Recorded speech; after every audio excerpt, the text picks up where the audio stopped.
Hello everybody, welcome back to my channel Learn with Virali. I'm Virali, your guide on this coding adventure. In this video, I'm going to talk about how to create your own study plan for the PMP preparation. So in case if you are a full-time learner or a part-time learner or a fast tracker on the path to get your PMP certification in place, I have covered all of you. So let's get started.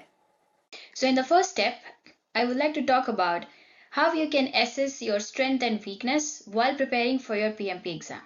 So once you decide that you are ready to take up the next step in your professional development career, understanding that now you need a PMP certification, what you can do first is take the test prior to you scheduling your exam or finalizing your schedule, as that would actually help you to understand what are your strengths, what are your weaknesses, which are the parts that you would be devoting more time on, and how you could do it more effectively and efficiently, making sure that you are not tired along the way and you are actively monitoring your progress along with keeping yourself motivated at the same time. So first, take the practice tests early. Next, identify your weak areas and then try to prioritize the study topics based on your weaknesses and your strengths, as PMP exam is actually divided into three different domains. One is people, next is process, and the third one is business environment. So make sure you identify your weak areas and the areas that you would be devoting more time on for you to effectively prepare the study plan, eventually leading to the success to your PMP certification. In the next step that I would like to talk about is how much time you can commit based on your schedule. So let's say if you are a full-time worker and you can devote only small amounts of time every day for preparing for your PMP exam, then in that case, let's say you can schedule 2 to 3 hours per day during the weekdays, and then on the weekends maybe you can give more time for your PMP preparation. So that's where you can allot, let's say, 4 to 5 hours on weekends. So that is gonna help you to be ready for your PMP exam actually within an approximation of 6 weeks altogether if this timeline is followed. We'll see an example a little later in the video. So stay tuned and follow along. Next, if you are a part-time worker, you can actually devote more time for you to study, but it actually depends on how you would like to prepare yourself and how would you like to take your exam. Whether it is going to be coming up, let's say, in 4 weeks, 5 weeks, or if you have given a deadline to yourself, it depends. So let's say if you are a part-time learner, you would be devoting 2 hours a day and maybe 4 hours over the weekend. Then in that case, you would be ending up, or you would be finishing up with your PMP preparation somewhere about 9 to 10 weeks altogether. And then we have a fast track mode wherein you would be devoting 4 to 5 hours every day, and then again 4 to 5 hours over the weekend, or maybe even more, making sure that you are trying to complete your PMP certification as soon as possible. So that's where the timeline here could be identified as maybe around 4 weeks altogether. So make sure to understand your daily schedule and then devise a plan, giving the deadline to yourself that by this day, probably I should be certified, or I should be at least ending up booking the exam altogether. In the third step, we can see how we can tailor the plan based on our learning style. Now, learning style is most important in order for you to effectively prepare and get ready for our exam. Some of the learners might be visual learners, some of them might be auditory learners, or some of them even need to kind of take notes and write along while preparing for any of these certification exam, which could be identified as kinesthetic learners. Alright, so make sure you are familiar with your learning style. Let's say, for example, if you watch the videos and you can remember more or understand more, then make sure you use different kinds of mind maps, different kinds of diagrams, different video tutorials that would help you to prepare for your exam.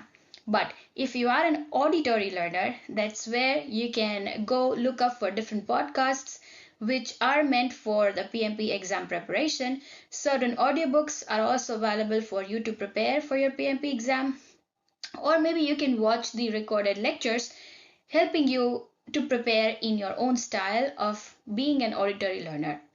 Now, if you are a kinesthetic learner, then you can directly start solving questions once you are ready with the topics. You can practice certain exercises or maybe take part in various group discussions that are available on Reddit, on many live YouTube podcasts. So make sure you take part on these kind of platforms which are suitable to your learning style. As a part of the fourth step, we can now see an example study plan that I had crafted for myself being a full-time worker. So now in the first week, I started up with the people domain. In the second and the third week, I ended up understanding process domain. I was also practicing question alongside. Once I finished up reading, I used to take up few questions from different platforms like YouTube, like Reddit, making sure that I am understanding the topics correctly and I'm able to apply the learnings that I'm learning along.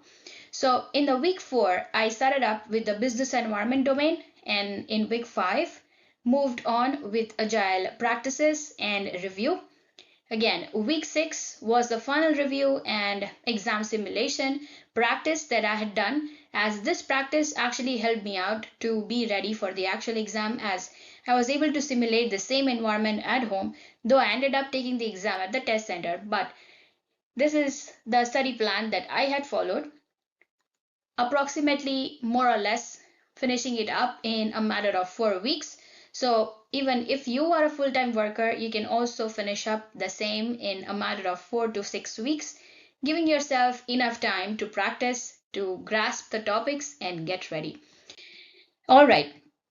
Next, I would like to emphasize on is the effective usage of different PMP resources and the tools that are available for you to prepare for your PMP exam. So that's where we have different kinds of exam simulators that are available. I ended up using the TIA simulator that was available from Andrew Ramdia's PMP Prep examination course. So I used up the TIA exam simulator along with the PMI study hall practice tests, making sure that I'm actually understanding the topic correctly and then able to apply the same, checking out the correct options in every question. So I used up the exam simulators, flashcards, online courses which I had taken from Udemy from Andrew Ramdial, again the PMP prep course that's available on Udemy, which is a very good course, so make sure you check that out if you haven't started that already. I did practice exams from PMI study hall and did refer few resources available on the PMI's official website, as I had taken the membership of PMI and that's where I ended up spending less on my PMP exam. I also had utilized the mobile app, making sure that I was able to kind of practice different questions as and how I move along. This was a very easy resource to follow along, and this kept me very engaged with the PMP preparation resources. The last step is the final thoughts based on making sure that you focus on quality rather than solving more questions or quantity of topics that you grasp every day. Adjust your plan as per your need or as per your schedule, making sure that you don't overuse yourself or end up getting tired and eventually sick later on. So make sure you adjust the plan as per your need, and definitely you've got this. If you have enjoyed watching this video, don't forget to like, comment, share and subscribe, as it is going to help me to reach out more people who are into their PMP preparation journey. Also let me know in the comments different mind maps, different visuals that you use in case if you are a visual learner, or in case if you are an auditory learner, let me know which are the audiobooks that you end up using for your PMP preparation journey. And if you are the kinesthetic learners, please do let me know what kind of exercises, different sample questions that you use for your PMP preparation journey. I'll see you in the next video.